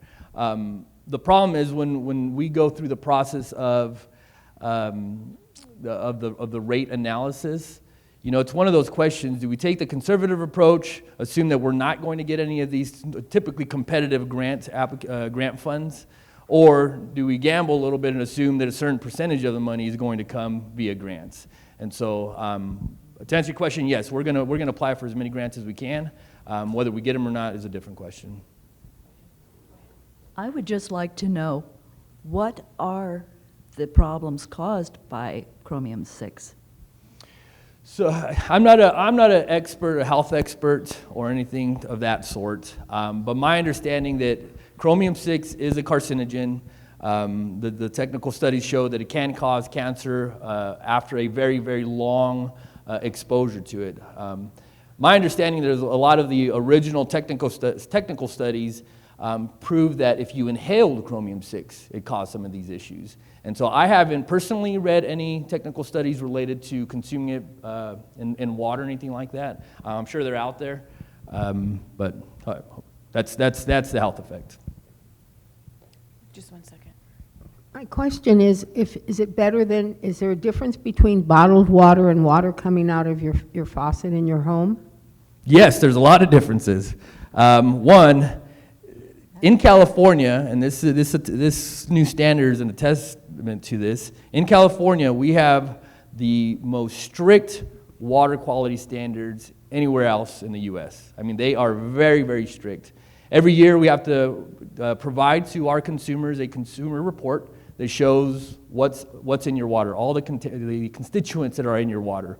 We have primary drinking water standards that are very stringent. We have secondary drinking water standards that are stringent. And you need to know about that. When was the last time you went and bought a bottle of water and it showed you what was in it, right? It doesn't happen. And that's because in California, we are overseen by the Department of Drinking Water, which used to be the Department of Public Health. Now it's overseen by the Department of Drinking Water. They have all these stringent requirements for us. Bottled water doesn't comply with these same standards. Bottled water complies with standards set by the FDA. So they're federal standards. I can't tell you, what's in bottled water. I mean, if you call a bottled water company, it's challenging to get them to tell you what exactly is in that water. So I would say, from my experience, is that especially in Banning, that the quality of our water exceeds bottled water and exceeds water that you would get anywhere else in California. I mean, 100% of our water comes from the ground. Rainwater it goes through, in some areas, 700 feet of a sand filter before it touches our groundwater, which we then extract. And it's very clean water. Our water isn't getting any dirtier. The California's water quality standards are getting a lot more stricter. And what I'm seeing is that as technology advances, as we're able to get down to the parts per billion, parts per trillion level, that these standards are only going to get even more stringent. Any other questions? No? Okay. Thank you, Art. We appreciate you. coming out here and giving us a presentation. Yeah, and again, thank you. I got some email addresses up here. Feel free to write those down, reach out to us. My email address is on the city website. Please feel free to reach out to me with any questions, concerns, comments. And I appreciate you understanding what the state's putting us in. And again, conservation is going to create new trends for us. It's going to create new practices for us. And the years of seeing water running down the road after irrigating your turf in the front yard is going to change.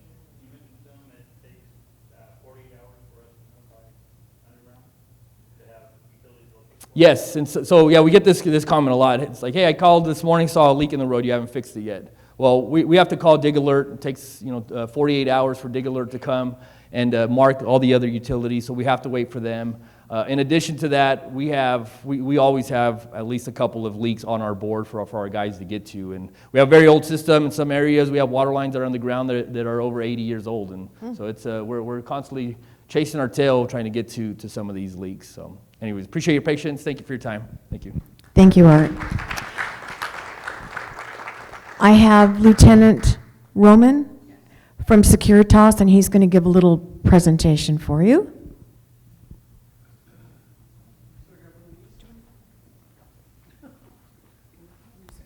Oh, perfect. Good morning, Sun Lakers. I don't know if any of you recognize me, but my name is Jonathan Roman. I'm one of the security managers here for Sun Lakes. Unfortunately, our director, Michael Romero, he has a little bit of an injury, so he's out of commission just for a little bit, so he asked me to step in and come talk to everybody. Just a little bit of background about me. I'm a military man. I spent the last 8 years in the Army, traveling the world, doing that kind of thing. Decided to come back home, born and raised in Banning. I love my city, and decided to come work here. Made my way up top, so now I'm sitting in the lieutenant position. Just a few things that our director wanted to pass along is we received a report from the police department that crime is on the rise in this area. Whether it be from homeless people, from truants, just any of the different things going on. We as security just want to encourage that don't make yourself an easy target. Don't leave your doors unlocked, don't leave your garage doors unlocked. Make sure all your valuables are stored properly, because even though we're here in a secured environment, we have gates, we have walls, we have security officers, we can't be everywhere at once, unfortunately. As much as we try, things do slip through the cracks, and people are able to sneak in, and we do our best to handle them. We've escorted dozens and dozens of people off the premises. As we were told, we've involved the police department as much as necessary.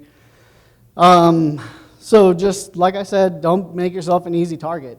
Over the last week, we actually reinitiated our garage door checks. I don't know if some of you have noticed, but around 8 o'clock, we've been conducting them from 8 p.m. to midnight.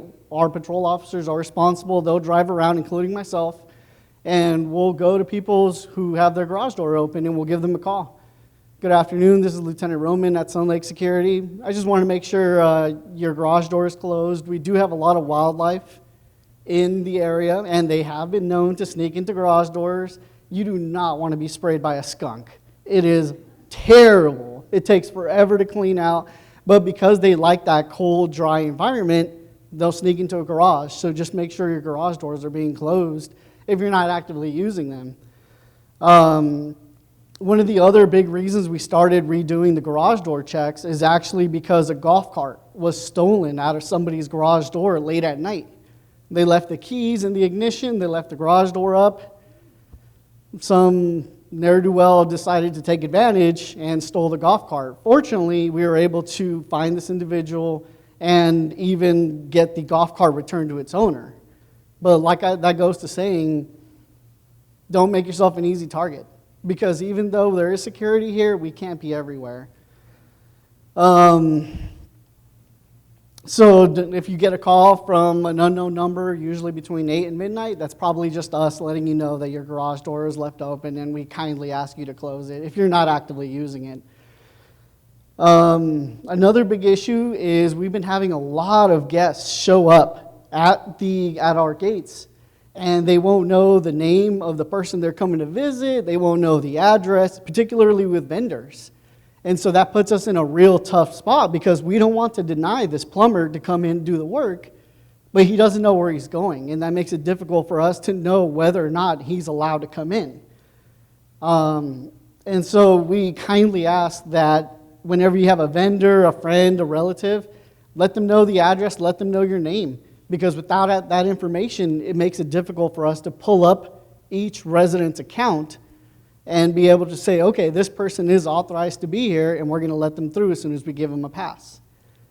That is one of the big reasons why we're having a lot of long lines. It takes up a lot of time. We have to make phone calls, and then if nobody answers, we call the next phone, and then we call the next phone, and that's what takes the line from being something quick and easy to, you know, a little bit of a dilemma backing up to Sun Lakes Boulevard. Overall, we have been increasing a lot of our security duties in the past few weeks. I don't know if you've noticed, but we've been making our presence known at the pool a lot more often. I'm out there every 2 hours or so, as much as I can be.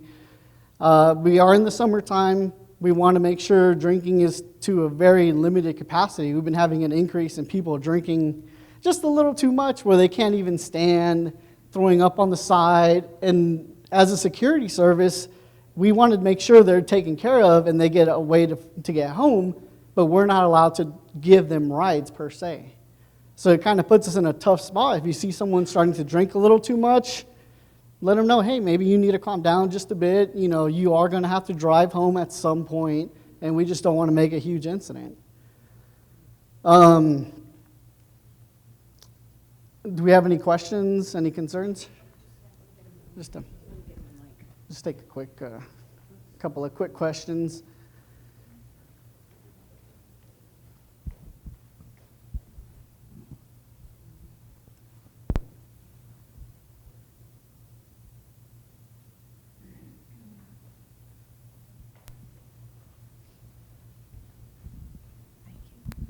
Is there a reason no statistics or information is provided regarding the crimes that are committed in Sun Lakes? We hear it's through the grapevine, but we never hear any solid information coming from the administration. Yes, so all that information is generated on a monthly basis based on all of our reports gathered throughout this site for the security personnel. All that information is sent to the administration office, and what we're hoping one day is to be able to incorporate those statistics into our presentations, but unfortunately that requires a few authorizations and a few permissions to that end, if that does make sense. I had a question for you on the Sure thing. door checks. Why are you stopping at midnight and not reporting any after that? Is there any reason? Yes, as a matter of fact. So maybe about a year and a half to 2 years ago, we actually used to do them from 10 p.m. until 4 a.m. But we were receiving a lot of complaints about getting phone calls at 3:30 in the morning about garage door checks. So because of the large number of complaints, we decided to limit our scope a little bit so that way we won't, disturb you during those early morning hours. But we still, manage to get from 8 p.m. to midnight. We usually gather about 30 or so garage door checks. And most of the time, they get closed right away. So that's one of the reasons. A question going back to the theft that you spoke about. Yes. In an incident such as that, when the homeowner finds out what happened, would they call you or Beaumont PD? Banning PD? Good question. So ideally, we would prefer if you let the police department know first, because in thefts like that, we can't stop somebody and pull them out of the golf cart. We only have a limited amount of information presented to us. So ideally, you want to call the police department first, so that way they can send out somebody to start patrolling the area and see if they can find the person driving that stolen golf cart. After that call, then we would love for you to give us a call too, so that way we're read in on the information, and that way we can have our patrol officers start driving around, start looking around for the golf cart. But because it is a theft, if we find this individual, what we're going to do is we're going to do our jobs and we're going to observe and report. So we're going to follow them, we're going to take a description, we have body cameras, so we're going to record video of this person, and we're going to try and we're going to call the Banning Police Department ourselves, and we're going to follow that individual until the Banning Police arrive. So it's almost like we're their eyes on the ground first before they show up, and then they handle the actual police matters. So it's just for our safety and for the safety of everyone, because we don't, as you know, we don't have firearms, we don't have any batons or anything like that. So we're going to try and just keep an eye on them and let the police do their job. Yes. If someone comes to the gate and they don't know all the pertinent information that's required, do you still let them in? No. So if they don't give us the information, we can't validate that they are who they say they are and that they're allowed to be here. And that's one of the reasons that we have this security here is we have a program called Dwelling Live. I'm sure a lot of you are familiar with it. But if it doesn't show in the computer, then that's our only means of authorizing people to come in and out of the property. And that's one of the issues we're having is a lot of times vendors, they'll say, oh, I'm here to see Bob. Okay, well, what's Bob's address? Oh, he lives on Warwick Hills. Okay, I pull in the computer, punch in Bob, punch in Warwick Hills, and there's 4 different Bobs. So, and his name couldn't even be Bob, it could be Robert. So that's why we encourage the residents to give their vendors and their guests as much information, especially the address, because the address makes it really easy. Well, as long as they're authorized for that address, yes. As a resident, yes. Because that's how the residents give us authorization to let know that these people are allowed to come in. So, sure. Sometimes there's been walk-ins from the homeless, or they'll just ride a bike. And where I live at over there by gate 2, you only have one security guard, which I understand. He'll be taking care of somebody in the car, getting information. Then you have a homeless person riding up with his his bike, or just walking in. So are the walk-ins being monitored as well? I'm sure as a resident, when I go for my walks, and if I walk into the gate, I wouldn't mind the guard asking me if I live here to show my ID or what have you. Is that being done? And also one more question. There you go. Again, back with the homeless. Sometimes the security guards will go to the end of certain areas where they can get to the golf course wall. Can you please ask them to sometimes shine a light over there, a flashlight over there? Because we do have several neighbors now that are doing that, as well as ourselves, to make sure that we don't have the homeless jumping over.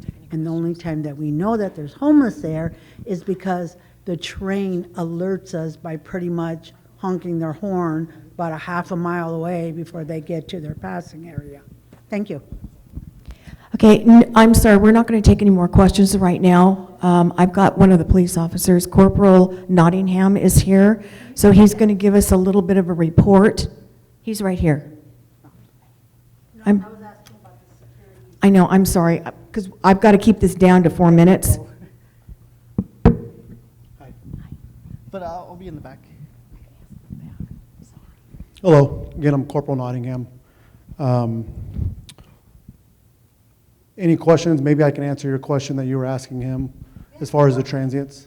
Thank you. Yes, I was asking him about the walk-ins that are coming in through the gate. Usually we have several homeless now are just making themselves at home here, you know.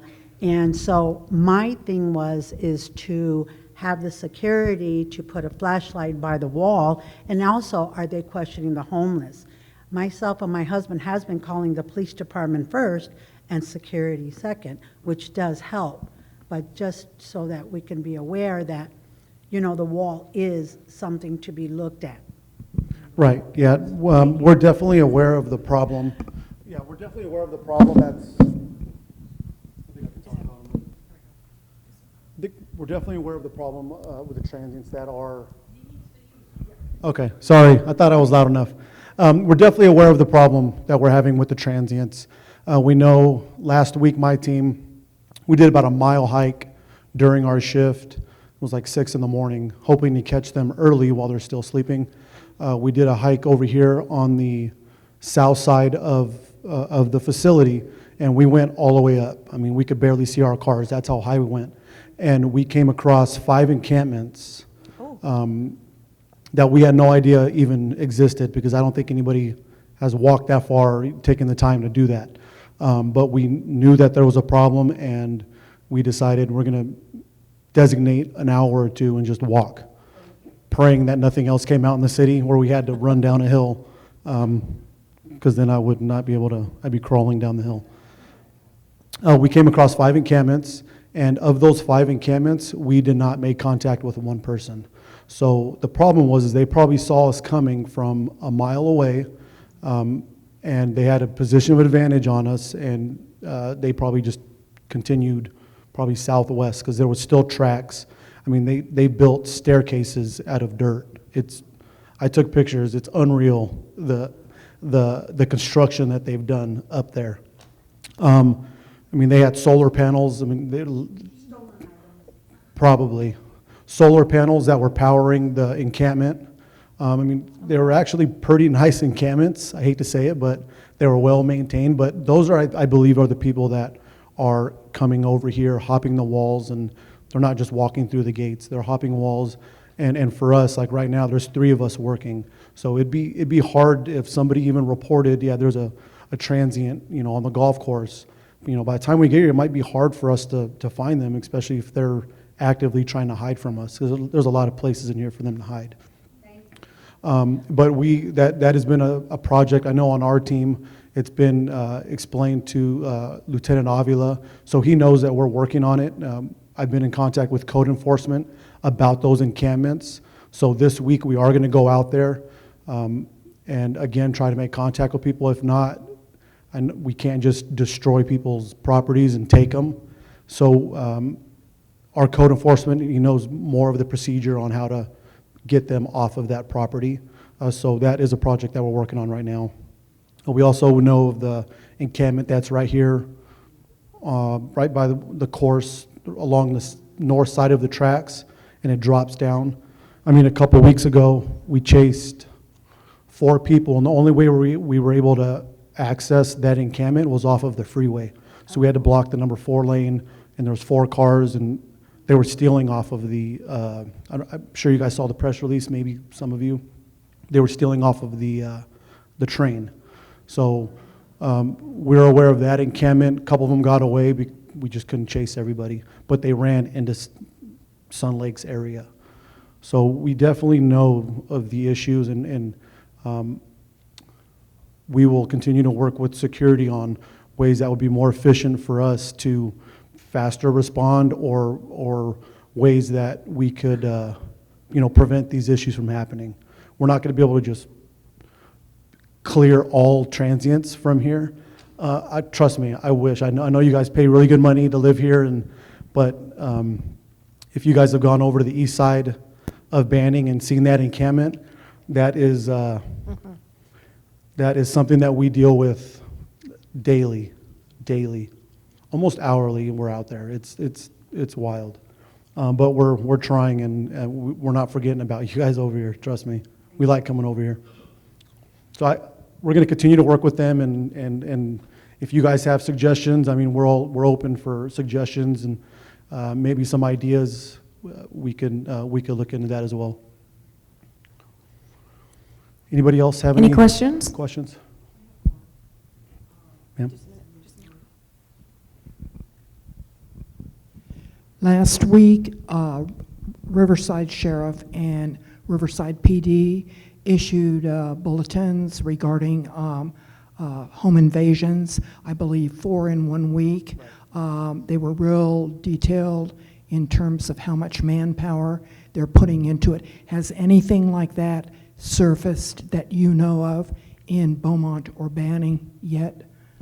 And are you talking about just home invasions? Yes. We have not had any home invasions, no. I am not sure about Beaumont, but I can't even remember the last, like, I have friends that work for Riverside PD. Those were legit home invasions. They knew people were inside the house. They forced them into rooms, all that stuff. A couple of the ones I knew that we've had in the past, I think unexpectedly were home. They didn't believe people were home, and but in turn turned into a home invasion. But we have not had any of those that Riverside has had, no. Ma'am? My question is, when you find somebody who's here, that shouldn't be like a homeless person, what happens? Do they go to jail? How many, do you have any statistics of how many people you've arrested who shouldn't be in here? It'd be tough for the staff part. I don't have that information on specific stats on people that have been arrested for trespassing here in Sun Lakes. But let's say we contacted somebody here at Sun Lakes on the golf course sleeping. What would it could very easily happen. That's why I'm using that reference. We would contact that person if we found them. We'd contact that person. We'd obviously identify who they are.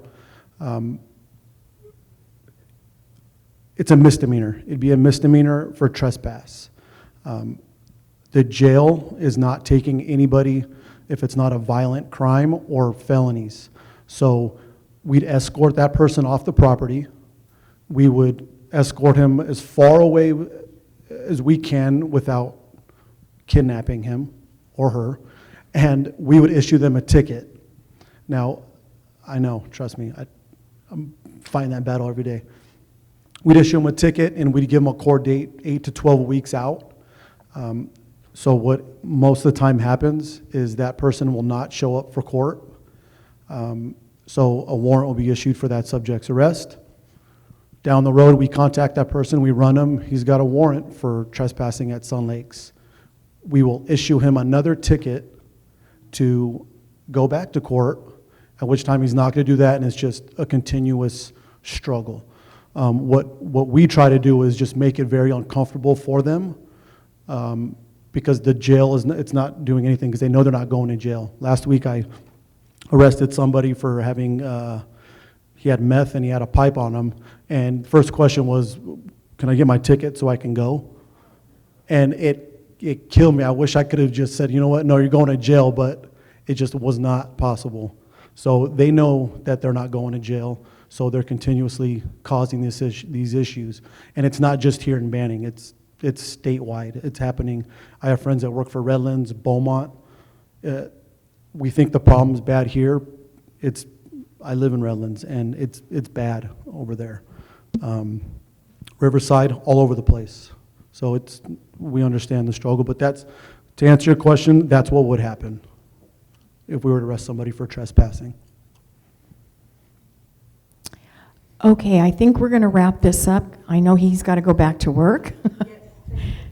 And so thank you for coming in and giving an explanation. Thank you so much.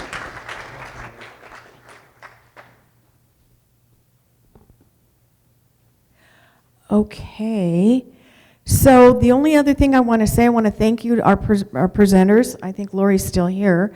And our next presentation is going to be on Thursday, June 23rd at 1 o'clock, and I'm having the CAL FIRE department and the paramedics come in.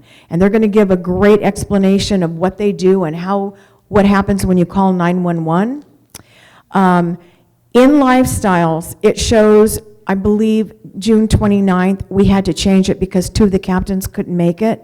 So again, it's going to be on Thursday, June 23rd at 1 o'clock, and it's CAL FIRE department and the paramedics. Thank you, everybody, for coming.